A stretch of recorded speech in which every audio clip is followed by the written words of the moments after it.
Olá, amados, paz do Senhor Jesus, tudo bem com vocês?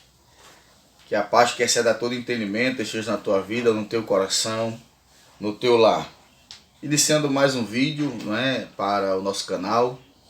Quero me desculpar com vocês por tão grande demora em postar o vídeo. Houve alguns imprevistos, que nos impediu de gravar. Então, o nosso último vídeo foi no sertão do estado, na cidade de Cabrobó, mostrando um pouco o templo, a filial da igreja ali.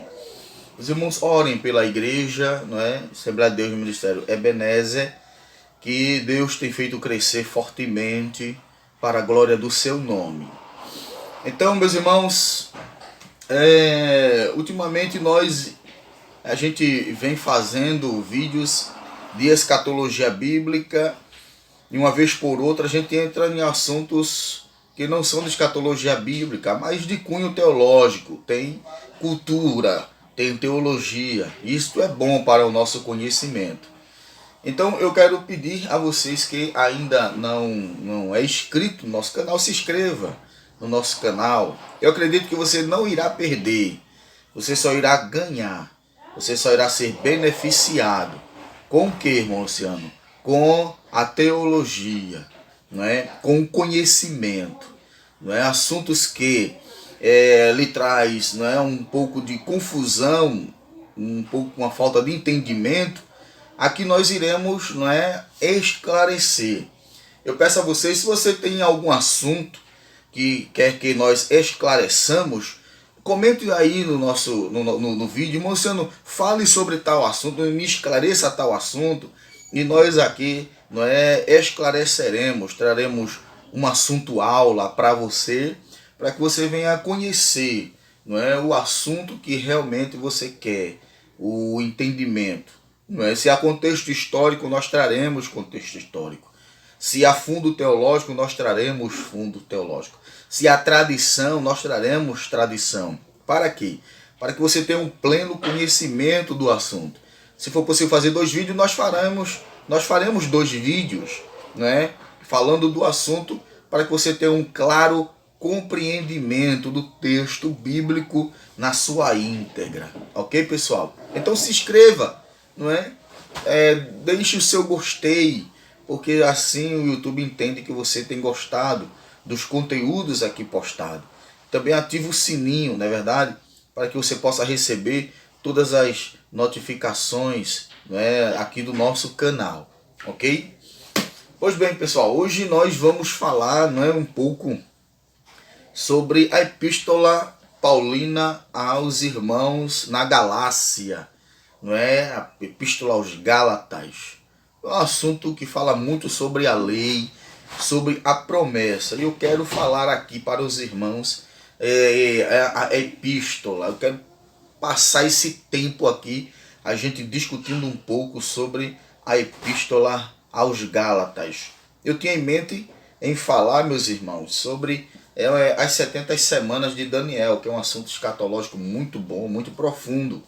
Ia trazer e esclarecer aos irmãos muitas coisas, mas uma oportunidade próxima a gente adentra no assunto para aqui falar aos irmãos, ok?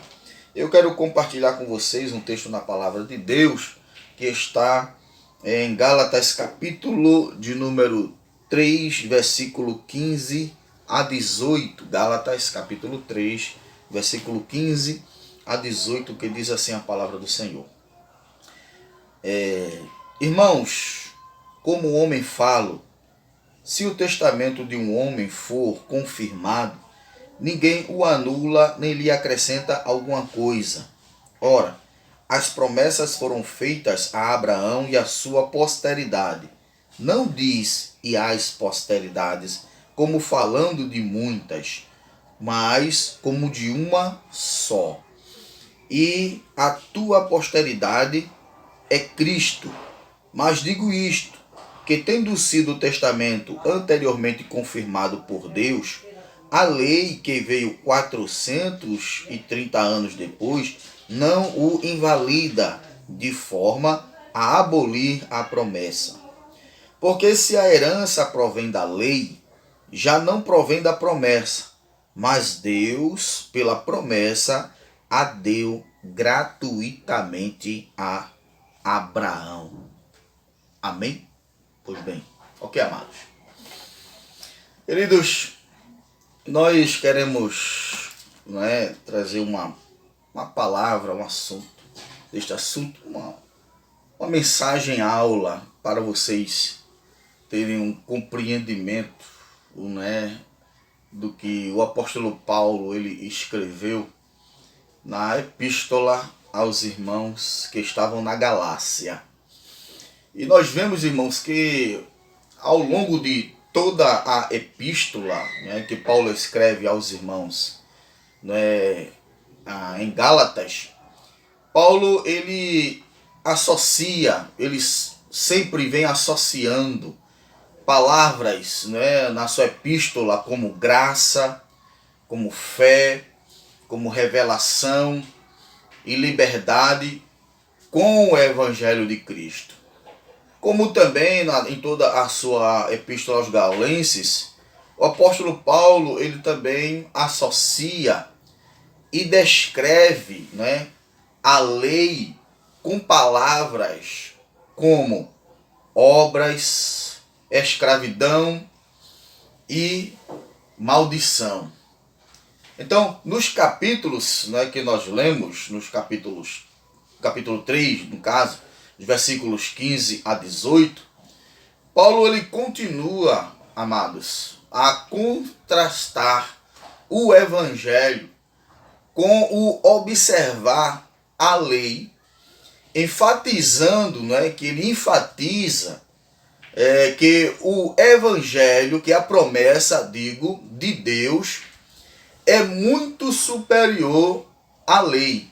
Então Paulo ele usa, escrevendo aos irmãos na Galácia, uma analogia, da vida diária de uma pessoa, para ajudar os irmãos ali naquela igreja, para que os irmãos tenham um claro entendimento do que ele quer falar.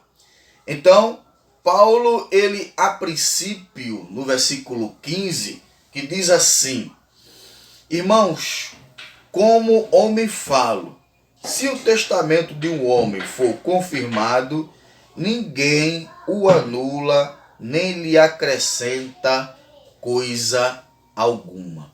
Então veja que aqui, Paulo cita aos irmãos gaulenses a prática legal comum, de se fazer um testamento. Para a palavra aliança, Paulo ele tinha, duas opções no grego para descrever a palavra aliança aos irmãos ali na igreja de Gálatas.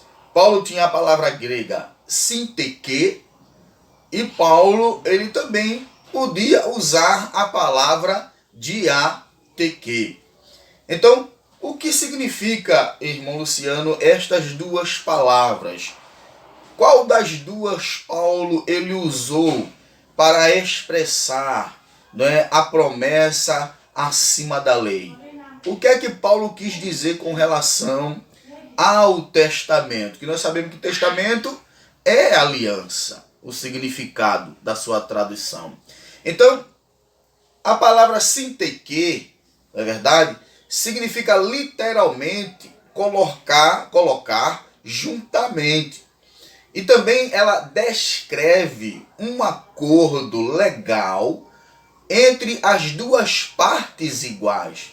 Então, cada parte tinha o direito de negociar as condições, de acordo, até que uma decisão satisfatória fosse alcançada. Então, esta é não é, o significado da palavra sinteque, que Paulo ele poderia usar. E a diateque, não é, significa colocar o. E também ela descreve, não é, um acordo entre duas partes desiguais. Então, os termos do acordo eram completamente determinados pelo membro que possuísse a condição superior e a parte, não é, receptora poderia somente aceitar ou rejeitar este acordo. Então, qual a que Paulo, irmão Luciano, mais usou, ou a que ele usou para expressar aos irmãos gaulenses? Pois bem, é significativo, amados, que Paulo ele tenha, não é, escolhido não a palavra sinteque, não é, que tem um significado diferente da diateque. Então, é provável que Paulo ele tenha escolhido, não é, a palavra diateque para descrever a aliança entre Deus e a humanidade. Então, Paulo fixou os termos do acordo, não é? E nós devemos, não é, aceitar ou rejeitar estes termos. Então, a analogia humana que Paulo fez, não é mais próxima, e a tal aliança ela é a expressão de uma última vontade e um testemunho. Então, a pessoa que faz o testamento é ele quem determina como este testamento deve ser executado. Ok, pessoal? Se eu tenho uma herança, então sou eu quem determino como esta herança, como este testamento deve ser executado. Então, Paulo ele apela, não é, novamente para as categorias legais, né, de seus dias, quando menciona que o testamento ele está devidamente, não é, estabelecido. E uma vez que o testamento esteja legalmente, não é, ratificado, ninguém pode alterar, não é, os seus termos, fazendo, na verdade, acréscimos ou, não é, omitindo partes, não é verdade, deste testamento. Então, o ponto de Paulo aqui neste texto, amado, é que Deus ele fez o quê? Uma aliança. Não é verdade? Uma aliança com quem? Com Abraão, não é? De ser, não é? Sendo essa aliança feita a Abraão, é baseado não na lei. A promessa que Deus fez a Abraão não está baseado na lei. Está baseado na fé, não é?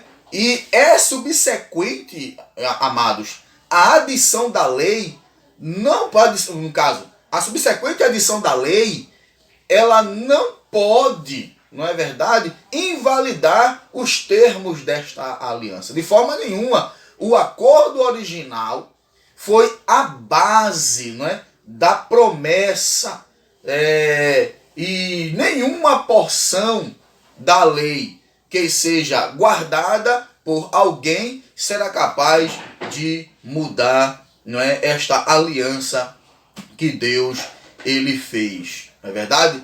Então, os judeus, não é, que são chamados de judaizantes, aqueles que guardam, meditam e praticam, não é, a lei, os judaizantes, eles atribuíram, pessoal, um valor muito elevado à semente de Abraão. E eles argumentam que as promessas de Deus, não é verdade, foram feitas somente para a semente de Israel e não para outros povos. Somente para Israel, não é verdade? A semente e a promessa de Deus foram feitas para eles. Mas quando a gente lê o versículo de número 16 do capítulo 3, aonde nós lemos, diz assim: ora, as promessas foram feitas a Abraão e a sua posteridade, como falando de muitas, mas como de uma só, é a tua posteridade, que é Cristo.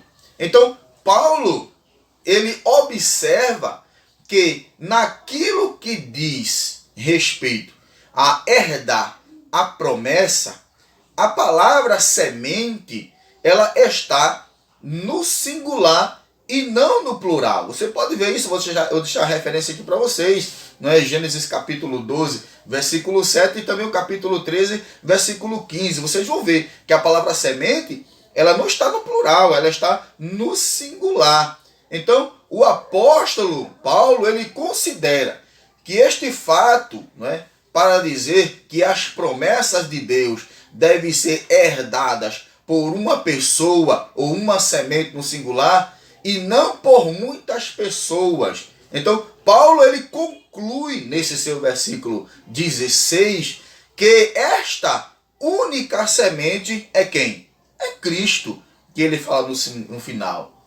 Então, este argumento de Paulo, meus irmãos, ele recebeu, né, algumas críticas que tanto no grego como no hebraico, o singular, né, semente, a palavra no singular, semente, na verdade, ela tem um sentido coletivo, tanto no grego como no hebraico, né, tem um sentido coletivo. Por exemplo, vou dar um exemplo aqui aos irmãos.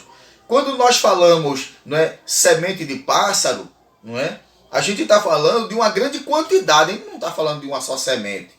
A gente não pode, não é, dizer sementes de pássaro, de forma nenhuma. Assim está errado no coletivo, não é verdade?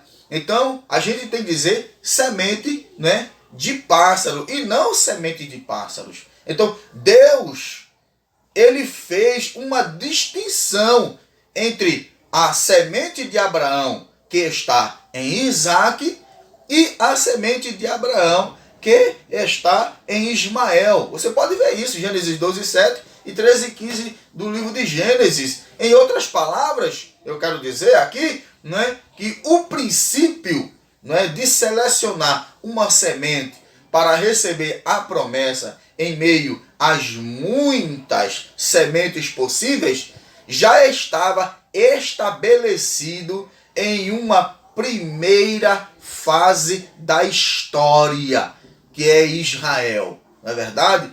E realmente Paulo pode estar, não é, aludindo, meus irmãos, a Isaac, não é verdade, como um tipo, não é verdade, da semente, não é, eleita de Deus, que é Cristo.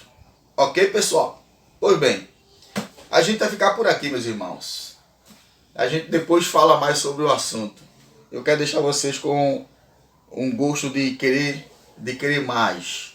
Depois a gente dá continuação ao versículo 17 e ao versículo 18, com relação à promessa de Deus acima da lei. É um assunto muito bom, muito interessante de se comentar. Amém? Que Deus abençoe a você, Deus abençoe a sua família e a paz do Senhor Jesus.